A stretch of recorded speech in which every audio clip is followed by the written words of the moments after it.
शांति। 29 मई 2024 प्रातः मुरली। ओम शांति। बाप दादा मधुबन। आज बाबा ने सुनाया, मीठे बच्चे, याद से याद मिलती है। जो बच्चे प्यार से बाप को याद करते, उनकी कशिश बाप को भी होती है। मीठे बच्चे, याद से याद मिलती है। जो बच्चे प्यार से बाप को याद करते, उनकी कशिश बाप को भी होती है। आज की मुरली से बाबा ने प्रश्न किया है, तुम्हारे परिपक्व अवस्था की निशानी क्या है? उस अवस्था को पाने का पुरुषार्थ सुनाओ। तुम्हारे परिपक्व अवस्था की निशानी क्या? उस अवस्था को पाने का पुरुषार्थ सुनाओ। उत्तर में बाबा ने बताया, जब तुम बच्चों की परिपक्व अवस्था होगी तो सब कर्मेंद्रियां शीतल हो जाएंगी। कर्मेंद्रियों से कोई उल्टा सुल्टा कर्म नहीं होगा। अवस्था अचल अडोल बन जाएगी।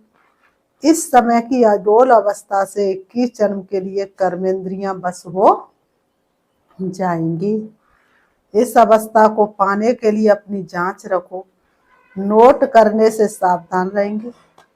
योग बल से ही कर्मेंद्रियों को बस करना है।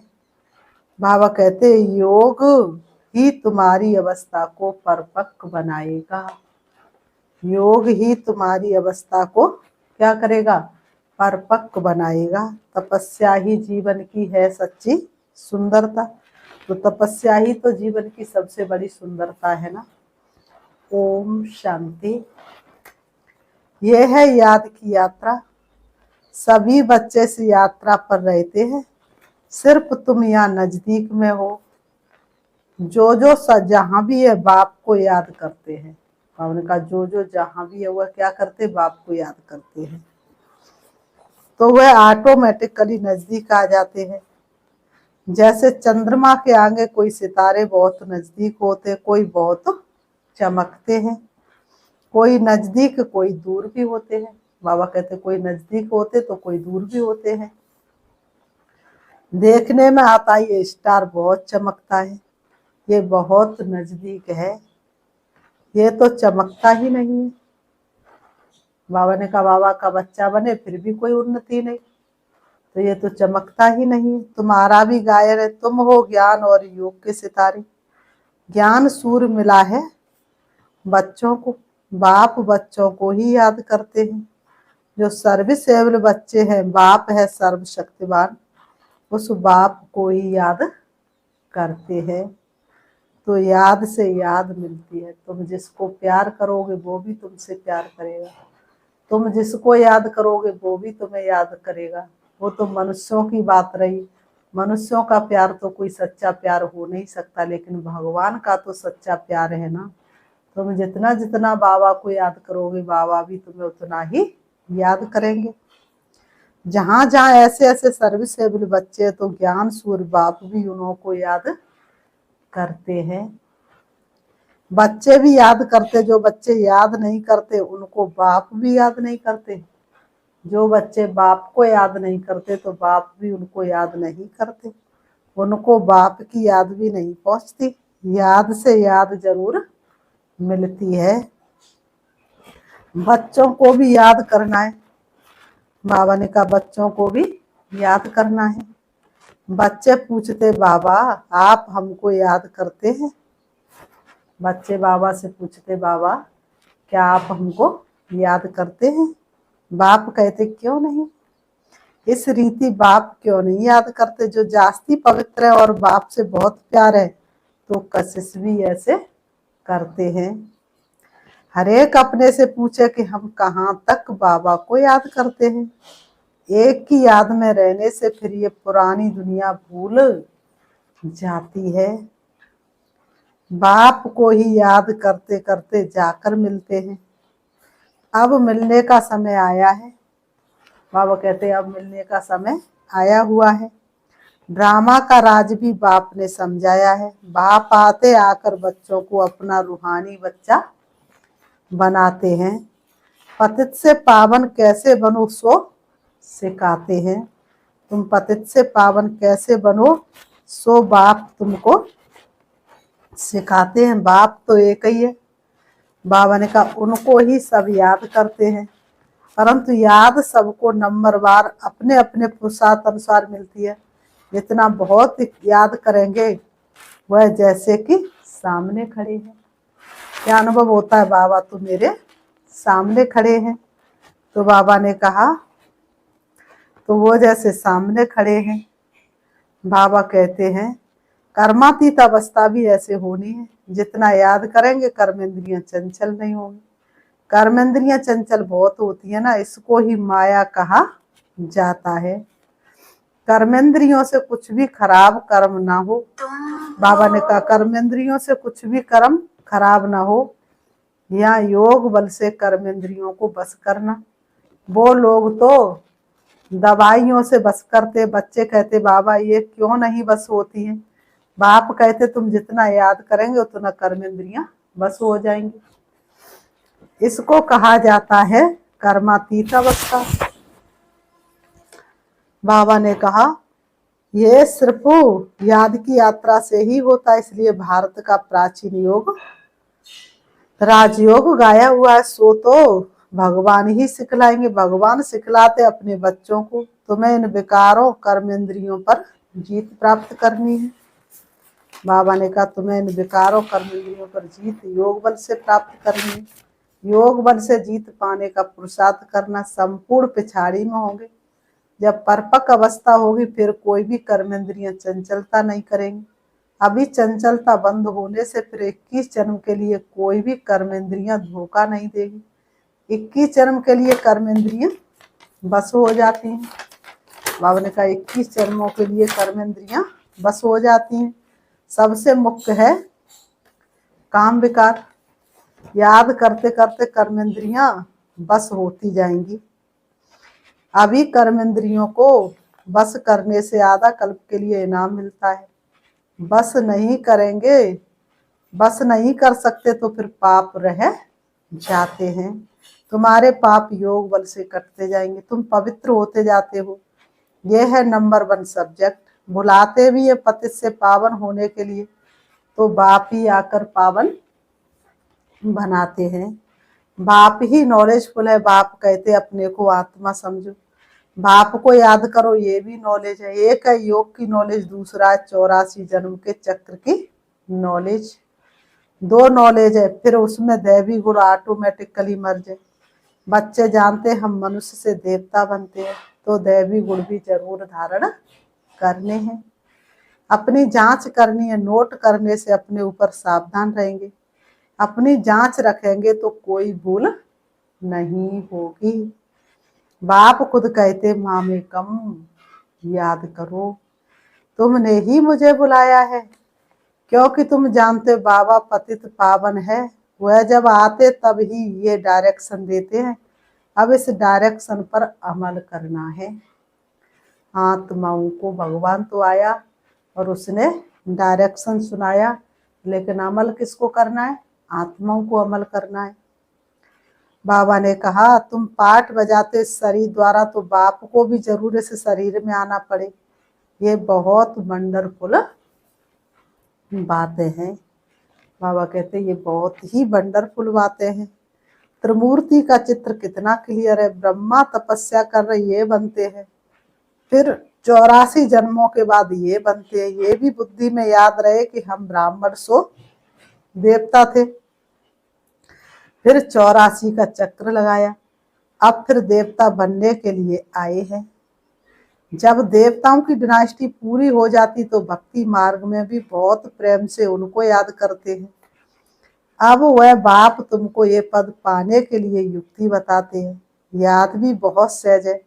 सिर्फ सोने का बर्तन चाहिए। शेरनी के दूध के लिए कहते हैं ना सोने का बर्तन चाहिए, तो शिव बाबा की याद के लिए हमारा बुद्धि रूपी बर्तन पवित्र चाहिए। जितना पुरुषार्थ करेंगे उतनी पौंड से मर्ज होगी।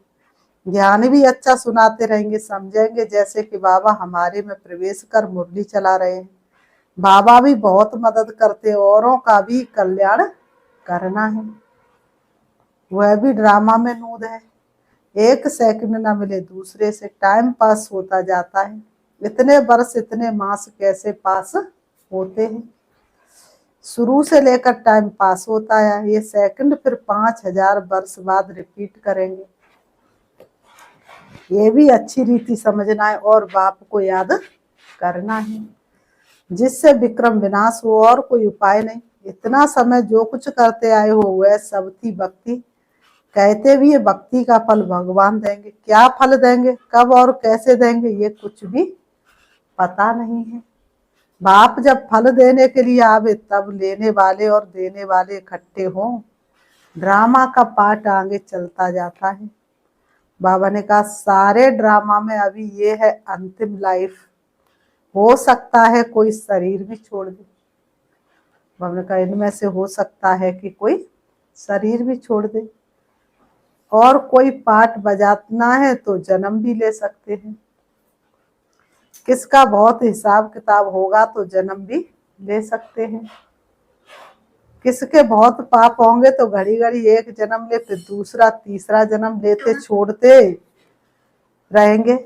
गर्म में गया दुख भोगा, फिर शरीर छोड़ दूसरा लिया। काशी कलवट में भी ये हालत होती है।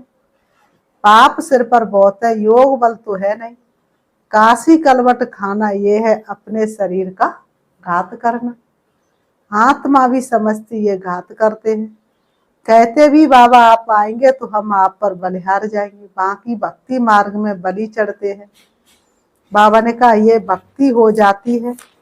दान पुण्य तीर्थ आदि जो भी करते हैं वह किससे लेन देन होती है, पाप आत्माओं से। दान पुण्य तीर्थ आदि किया तो किससे लेन देन हुई, पाप आत्माओं से। रावण राज्य है ना, बाप कहते खबरदारी से लेन देन करना। कहाँ कोई खराब काम में लगाया तो सिर पर बोझा चढ़ जाएगा। दान पुण्य भी बड़ा खबरदारी से करना होता है। गरीबों को तो अन्न और कपड़े का दान किया जाता है। वह आजकल धर्मशाला आदि बनाकर देते हैं। साहूकारों के लिए तो बड़े बड़े महल हैं, गरीबों के लिए है झोपड़ियां। वह तो गंदे नाले के आगे रहे हुए हैं। उस किचड़े की खाद बनती है जो बिकती है, जिस पर फिर खेती आदि होती है। सतयुग में तो ऐसे किचड़े आदि पर खेती होती नहीं। वहां तो जमीन इतनी उपजाऊ होती है, इतनी उपजाऊ होती है बात मत पूछो। तो ऐसे किचड़े पर खेती होती नहीं। सतयुग में तो हर चीज स्वच्छ और पवित्र होती है।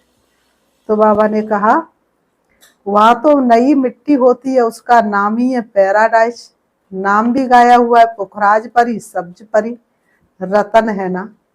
कोई कितनी सर्विस करते, कोई कितनी करते, कोई कहते हम सर्विस नहीं कर सकते। बाबा के रतन तो सभी है, परंतु उनमें भी नंबरवार पुरुषार्थ अनुसार हैं जो फिर पूजे जाते हैं। पूजा होती है देवताओं की।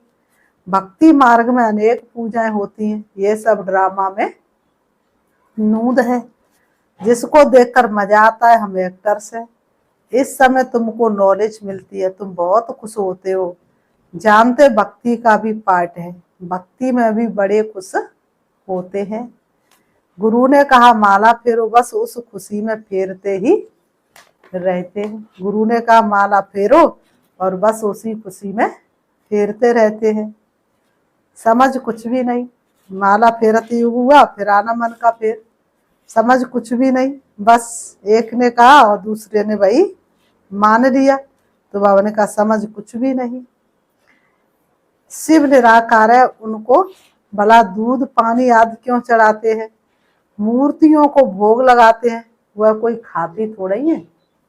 भक्ति का पैस गिर विस्तार कितना बड़ा है। भक्ति है झाड़, ज्ञान है बीज। रचता रचना को सिवाय तुम बच्चों के और कोई नहीं जानते। कोई कोई बच्चे तो अपनी हड्डियां भी इस सर्विस में स्वाहा करने वाले हैं। तुमको कोई कहते ये तुम्हारी कल्पना, अरे वह तो वर्ल्ड की हिस्ट्री ज्योग्राफी रिपीट होती है। कल्पना रिपीट होती है क्या, ये तो नॉलेज है। ये है नई बातें, नई दुनिया के लिए। भगवान वाच, भगवान भी नया। बाबा ने कहा भगवान भी नया, उनके महावाक्य भी नए। वह कहते हैं कृष्ण भगवान वाच, तुम कहते हो शिव भगवान वाच हर एक की अपनी अपनी बात है, एक न मिले दूसरे से, एक की बात ना मिले दूसरे से। ये है पढ़ाई। उन्होंने कहा ये क्या है पढ़ाई? स्कूल में पढ़ते हो, कल्पना की तो बात ही नहीं। बाप है ज्ञान का सागर, नॉलेजफुल। जबकि ऋषि मुनि भी कहते हम रचता रचना को नहीं जानते। उनको ये नॉलेज कहाँ से मिले, जबकि आदि सनातन देवी देवता ही नहीं जानते। जिन्होंने जाना उन्होंने पद पाया। फिर जब संगम युग आए तब बाप आकर समझाए। नए नए इन बातों में मूझते हैं। कहते बस तुम इतने थोड़े ही राइट हो, बाकी सब झूठे हैं। तुम समझाते हो गीता जो माई बाप है उसे ही खंडन कर दिया है, बाकी सब तो रचना है। उनसे वर्षा मिल ना सके। वेदों शास्त्रों में रचता रचना की नॉलेज हो ना सके। पहले तो बताओ वेदों से कौन सा धर्म स्थापन हुआ? धर्म तो है ही चार, हर एक धर्म का धर्म शास्त्र एक ही होता है। बाप ब्राह्मण कुल स्थापन करते, ब्राह्मण ही फिर सूर्यवंशी चंद्रवंशी कुल में अपना पद पाते हैं। ब्राह्मण ही फिर सूर्यवंशी चंद्रवंशी कुल में अपना पद पाते। बाप आकर तुमको सन्मुख समझाते हैं। इस रथ द्वारा रथ तो जरूर चाहिए। आत्मा तो है निराकार, उनको साकार शरीर मिलता है। आत्मा क्या चीज है उनको ही नहीं जानते। जब आत्मा को नहीं जानते तो परमात्मा को कैसे जानेंगे? बाबा ने कहा उनको ही नहीं जानते तो बाप को फिर कैसे जानेंगे? राइट तो बाप ही सुनाते, सही बात तो बाप ही सुनाते हैं। बाबा ने कहा बाकी सब है अनराइटियस, जिससे फायदा कुछ भी नहीं। माला किसकी सिमरते कुछ पता नहीं, बाप को ही नहीं जानते। बाप खुद आकर अपना क्या करते हैं? परिचय देते हैं। श्री बाबा आकर के खुद अपना परिचय देते। ज्ञान से सदगति होती है। आधा कल्प ज्ञान और आधा कल्प है भक्ति। सतयुग त्रेता ज्ञान की प्रारब्धि, द्वापर कलयुग भक्ति। भक्ति से सीढ़ी उतरते उतरते तमो प्रधान बन पड़े। किसके भी ऑक्यूपेशन को नहीं जानते। भगवान की कितनी पूजा करते जानते कुछ भी नहीं। तो बाप समझाते इतना ऊंच पद पाने के लिए अपने को आत्मा समझना है और बाप को याद करना है, इसमें है मेहनत। अगर किसकी बुद्धि मोटी है तो मोटी बुद्धि से याद करें। बाबा ने कहा अगर महीन बुद्धि से बाबा याद नहीं आता है, परम धाम नहीं पहुंच पाते, पहुंच भी जाते तत् सूक्ष्म बाबा की किरणों का अनुभव नहीं होता है, तो मोटी बुद्धि से याद करो। बाबा बाबा तो करो। तो बाबा ने कहा मोटी बुद्धि से याद करें, परंतु याद एक को ही करें। गाते भी हैं बाबा आप आएंगे तो आपसे ही बुद्धि योग जोड़ेंगे। अब बाप भी आए हैं, तुम सब किससे मिलने आए हो? जो प्राण दान देते हैं, आत्मा को अमर लोक में ले जाते हैं। बाप ने समझाया है काल पर जीत पहनाता हूँ, तुमको अमर लोक में ले जाता हूँ। दिखाते हैं ना अमर कथा पार्वती को सुनाई। अब अमरनाथ तो एक ही है, हिमालय पहाड़ पर बैठे थोड़ी ही कथा सुनाएंगे। भक्ति मार्ग की हर बात में बंडर लगता है। बाबा कहते भक्ति मार्ग की हर बात में तुम बच्चों को क्या लगता है? बंडर लगता है कि कैसे कैसे भक्ति मार्ग में भक्तों ने बातें बैठ करके बनाई है। जिसके मन में जो आया सो लिख दिया और वही फिर सच लगने लग जाता है। फिर बाबा कहते अच्छा मीठे मीठे सिकीलते बच्चों प्रति माता पिता बाप दादा का याद प्यार और गुड मॉर्निंग। रूहानी बाप की रूहानी बच्चों को नमस्ते और हम रूहानी बच्चों की रूहानी बाप दादा को याद प्यार और नमस्ते नमस्ते नमस्ते नमस्ते। धारणा के लिए मुख्य सार नंबर 1, योग बल से कर्मेंद्रीय जीत बन संपूर्ण पवित्र बनना है। इस अवस्था को पाने के लिए अपनी जांच करते रहना है। योग बल से कर्मेंद्रीय जीत बन संपूर्ण पवित्र बनना है। इस अवस्था को पाने के लिए अपनी जांच करते रहना है। नंबर 2, सदा बुद्धि में याद रखना है कि हम ही ब्राह्मण सुदेवता थे, अब फिर देवता बनने के लिए आए हैं। इसलिए बहुत खबरदारी से पाप और पुण्य को समझकर लेन देन करनी है। इसलिए बहुत खबरदारी से पाप और पुण्य को समझ करके फिर किसी से लेन देन करनी है। पाप आत्मा को अगर धन दिया तो पाप आत्मा बनते चले जाएंगे। आज की मुरली से वरदान दिया बाबा ने, सर्व संस्थाओं को सहयोगी बनाए प्रत्यक्षता का पर्दा खोलने वाले सच्चे सेवाधारी भव।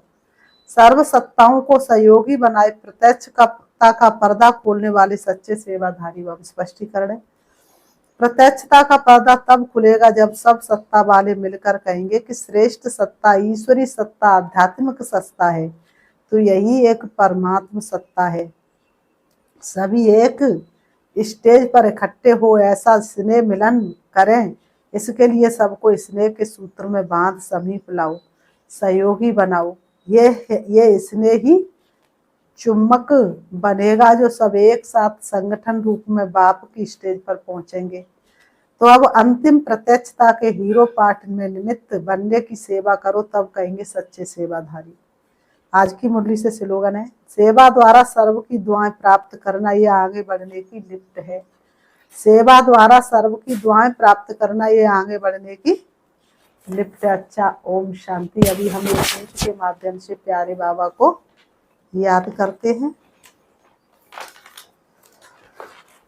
चलिए मन को एकाग्र करेंगे। प्यारे बाबा ने हमको तपस्वी मूरत बना दिया, अपने ही जैसा हमको खूबसूरत बना दिया। प्यारे बाबा ने हमको तपस्वी मूरत बना दिया, अपने ही जैसा हमको खूबसूरत बना दिया। इस संसार की फिर से समस्या मिटाने आया धरा पर हमको तपस्या कराने, हर गुण से सजा के हमको समर्थ बना दिया, अपने ही जैसा हमको खूबसूरत बना दिया। अपने दिल का सच्चा हीरा बना कर अर्श पर बिठाया, हमको फर्श से उठाकर दिल तख्त पर बिठाकर हर फितरत मिटा दिया, अपने ही जैसा हमको खूबसूरत बना दिया। हर धड़कन दिल की देती दुआ तुझको, क्या से क्या बनाया आकर संगम पे हमको, रूहों की राह दिखाने हमारी जरूरत बना दिया,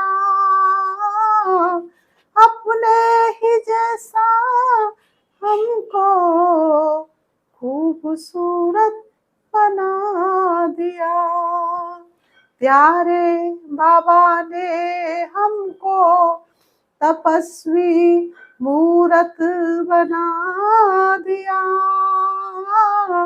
अपने ही जैसा हमको खूबसूरत बना दिया। ओम शांति।